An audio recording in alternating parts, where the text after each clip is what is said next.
Hello, I'm David Grossack. Welcome to Citizens Justice.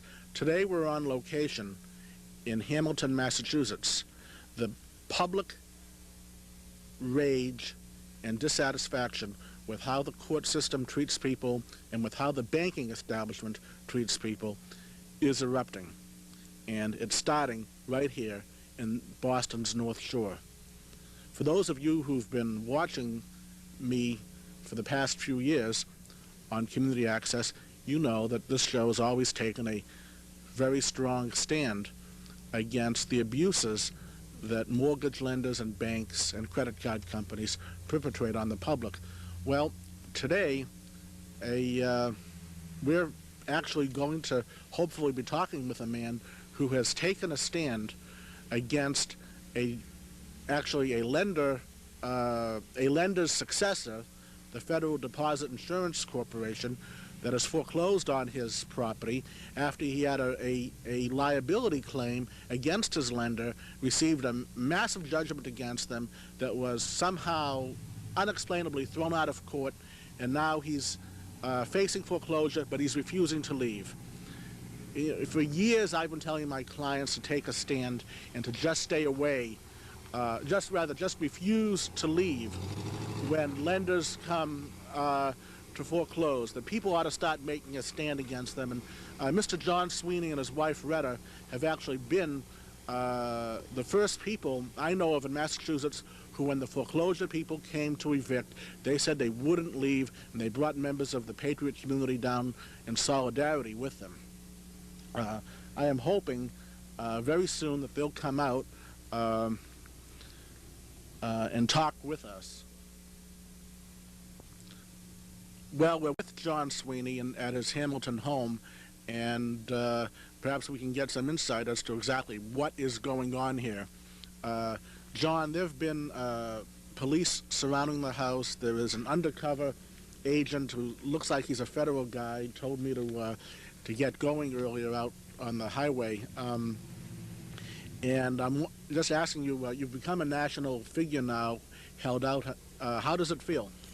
Well, it's not a role that we enjoy, but it's not it's something that is right, and what we're doing is right, and it's time that the fraud that's been committed against us and many, many other people throughout New England and Massachusetts is exposed, and the cover-up behind it. So we're sorry for all the hoopla. On the other hand, it's important to stand for what's happening, and we're not about to allow a agency to come in here, send marshals in with orders that they know are fraudulent, have been obtained without jurisdiction and through fraud, and to take our family home when they at all times have known what we're saying is true.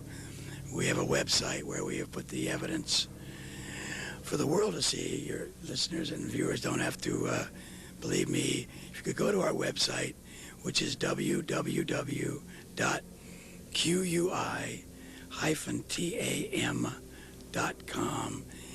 And there you will see a litany of things, but you will see, for instance, the 45-page, $4 million judgment that we were awarded in state court that was stolen out of the state court clerk's office by the lawyers representing both the bank and then the federal agency. This is the document that was taken to law offices and hidden for 26 days. Why was that hidden?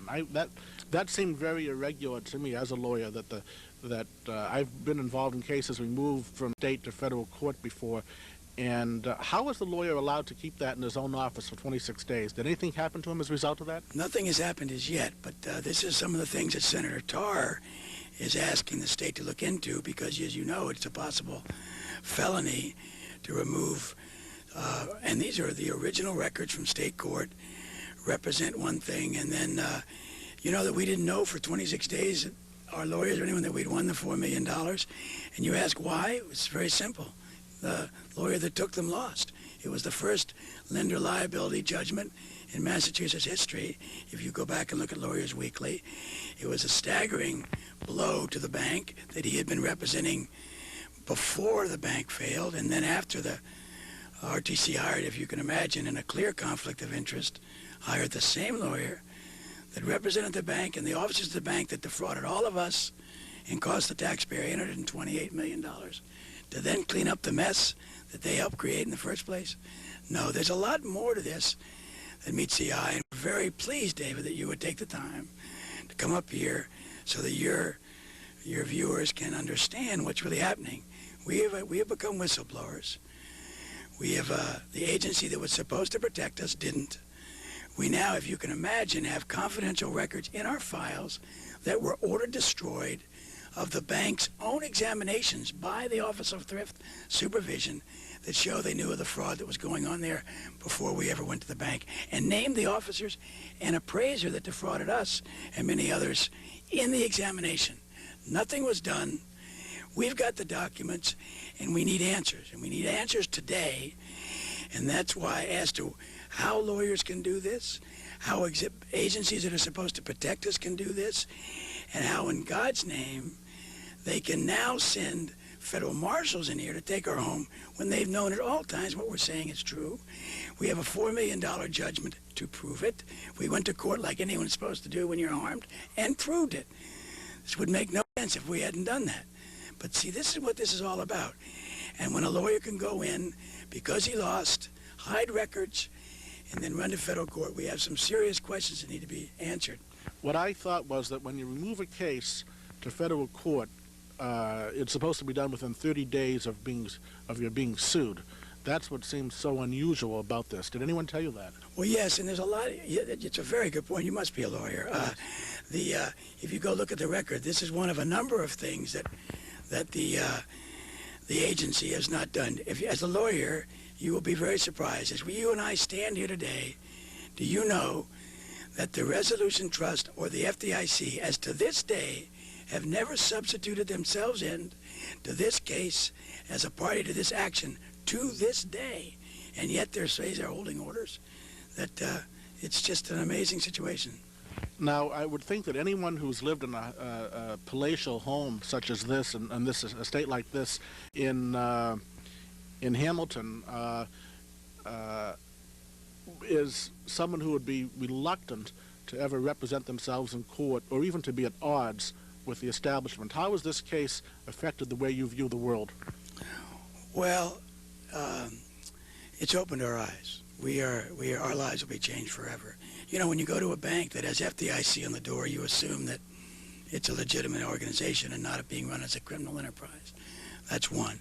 Two, when you go to court and you get relief as you're supposed to, that's good. But then all of a sudden a federal judge steps in, and in less than 20 minutes, in order to protect his lawyer friend that we now know the relationship to, and order a summary judgment order, it says this judgment does not exist. Do you know they are saying that this 45-page opinion doesn't exist? It never happened. There was no fraud committed against us. Can you imagine? A state court spent 3 weeks and months reviewing the 93A and awarded us $4 million. They paid the entire loan back in full and awarded us $2 million on top of it. And the government are saying this never happened? Does this sound right to you? This sounds like somebody, just because you're paranoid doesn't mean they're not out to get you, is the kind of joke they say about people who believe in conspiracies. But this sounds